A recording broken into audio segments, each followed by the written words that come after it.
Bonjour, c'est Eric Prévost. Bienvenue dans ce nouvel épisode de la série Cours de maths niveau Bac+1. Dans cet épisode, nous allons parler des fonctions et des applications. Cet épisode se situe dans la partie raisonnement et ensemble. Le précédent épisode était consacré aux ensembles. Cette vidéo comporte 6 parties. Tout d'abord, nous allons parler du concept d'application. Dans la seconde partie, nous verrons la notion de fonction indicatrice. Dans la troisième partie, nous définirons ce qu'est la composition de deux fonctions. Dans la quatrième partie, nous verrons les notions d'image directe et d'image réciproque. Et enfin, dans la cinquième et dernière partie, nous étudierons la restriction et le prolongement d'une application. Première partie, le concept d'application.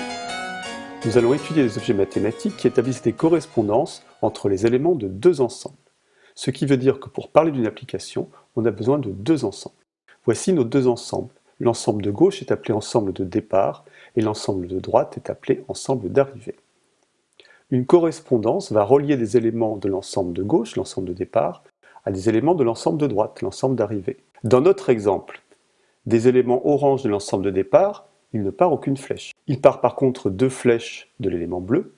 Quant aux éléments verts, ils sont reliés au même élément de l'ensemble d'arrivée. Nous allons maintenant donner une définition rigoureuse de la notion de correspondance. Soit EF deux ensembles, on appelle correspondance tout triplet EF gamma, où gamma est une partie de E croix F, le produit cartésien de E par F. L'ensemble gamma est appelé graphe de la correspondance. La notion de correspondance est relativement vague. Dans cet épisode, nous allons étudier un type particulier de correspondance, les applications et les fonctions. C'est le cas où de chaque élément de l'ensemble de départ, il part au maximum une seule flèche. Voici un exemple de correspondance qui n'est ni une fonction ni une application. En effet, de l'élément rouge de l'ensemble de départ, il part deux flèches, ce qui est contraire à la notion d'application. Voici un exemple où l'on a affaire à une fonction. En effet, chaque élément de l'ensemble de départ a soit 0 flèche, soit une seule flèche qui le connecte à un élément de l'ensemble d'arrivée. Voici un nouvel exemple. Ceci n'est pas une fonction. En effet, par exemple, 2 est relié à deux éléments de l'ensemble d'arrivée. Cette fois-ci, nous avons affaire à une fonction. Chaque élément de l'ensemble de départ, sur l'axe des abscisses, est relié à un seul élément de l'ensemble d'arrivée, sur l'axe des ordonnées. Alors attention, le programme officiel ne fait pas la différence entre fonction et application, mais dans cette vidéo, nous faisons la différence. Représentons une application par un tableau cartésien. Dans une application, il ne peut y avoir qu'un seul couple par colonne. Par contre, il peut y avoir plusieurs couples par ligne. Alors regardez bien, l'élément 1 de l'ensemble de départ est relié à l'élément B, d'où le couple 1B. L'élément 2 de l'ensemble de départ est relié à l'élément A de l'ensemble d'arrivée, d'où le couple 2A. Et enfin, l'élément 3 de l'ensemble de départ est également relié à l'élément A, d'où le couple 3A.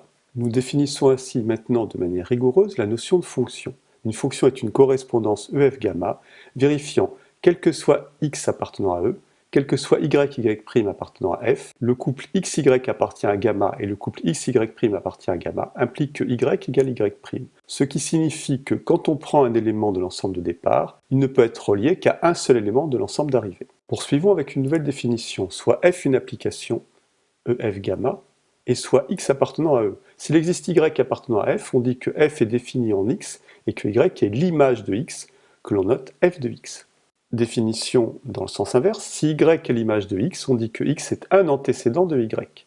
Alors remarquez bien que par définition, l'image est unique, mais que l'antécédent n'est pas forcément unique, c'est pour ça qu'on parle de un antécédent. On appelle également l'ensemble de départ source et l'ensemble d'arrivée but. On appelle l'ensemble de définition d'une fonction f l'ensemble noté d indice f, qui est l'ensemble des éléments x de E qui ont une image dans f. L'ensemble de définition d'une fonction est donc un sous-ensemble de l'ensemble de départ. Il contient tous les éléments qui sont reliés à des éléments de l'ensemble d'arrivée. Nouvelle définition, soit f une fonction de E dans f, si E égale d indice f, on dit que f est une application. C'est ainsi que nous faisons la différence entre les notions d'application et de fonction. Dans le cas d'une fonction, chaque élément de l'ensemble de départ est relié ou n'est pas relié à un élément de l'ensemble d'arrivée, alors que dans une application, tout élément de l'ensemble de départ est relié à un unique élément de l'ensemble d'arrivée. On note f puissance E, ou f de EF, l'ensemble des applications de E dans f. Voici un exemple qui est une fonction, mais pas une application. En effet, l'élément rouge de l'ensemble de départ n'est relié à aucun élément de l'ensemble d'arrivée. Ce n'est donc pas une application, mais c'est une fonction. Deux applications sont dites égales si elles ont même ensemble de départ, même ensemble d'arrivée et même graphe. Donc attention, Lorsque l'on vous demandera de vérifier que deux applications sont égales, il ne suffit pas de vérifier, par exemple, qu'elles sont définies par la même fonction. Il faut que l'ensemble de départ et l'ensemble d'arrivée soient les mêmes. On appelle l'application identité de E, et l'on note ID indice E, l'application définie par à tout x on fait correspondre lui-même. Résumons. Dans une application, tout élément de l'ensemble de départ a une image et une seule. Dans une fonction, tout élément de l'ensemble de départ a au plus une image. Deuxième partie, fonction indicatrice, soit A une partie de E.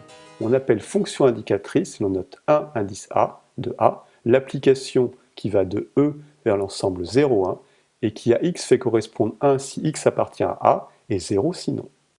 Les termes fonction indicatrice et fonction caractéristique sont synonymes. Théorème, soit A et B deux parties de E, alors la fonction indicatrice de l'intersection est égale au produit des fonctions indicatrices. De même, la fonction indicatrice du complémentaire de A dans E est égale à 1 moins la fonction indicatrice de A. Soit A et B deux parties de E, alors la fonction indicatrice de l'union est égale à la somme des fonctions indicatrices moins le produit des fonctions indicatrices. Troisième partie, composition de deux applications.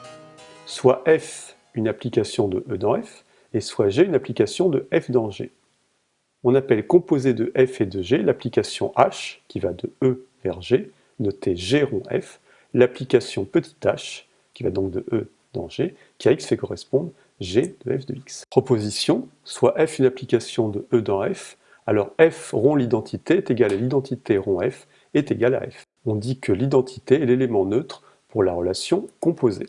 La composition est associative, mais attention, elle n'est pas commutative. Lorsque G rond F égale F rond G, on dit que F et G commutent. Attention, la composition n'a de sens que si l'ensemble d'arrivée de la première application est inclus dans l'ensemble de départ de la deuxième application. Quatrième partie, image directe, image réciproque. L'image directe d'une partie de E généralise la notion d'image d'un élément de E. L'image réciproque d'une partie de F généralise la notion d'antécédent d'un élément de F. Définition, soit A une partie de E. On appelle l'image directe de A par F le sous-ensemble de F noté F de A, où F entre crochets A défini par F de A égale les F de X, tels que X appartient à A.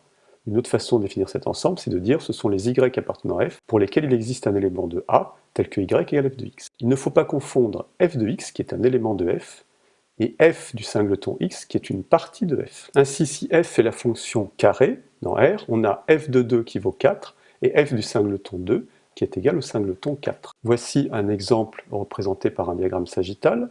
L'ensemble E contient la partie A.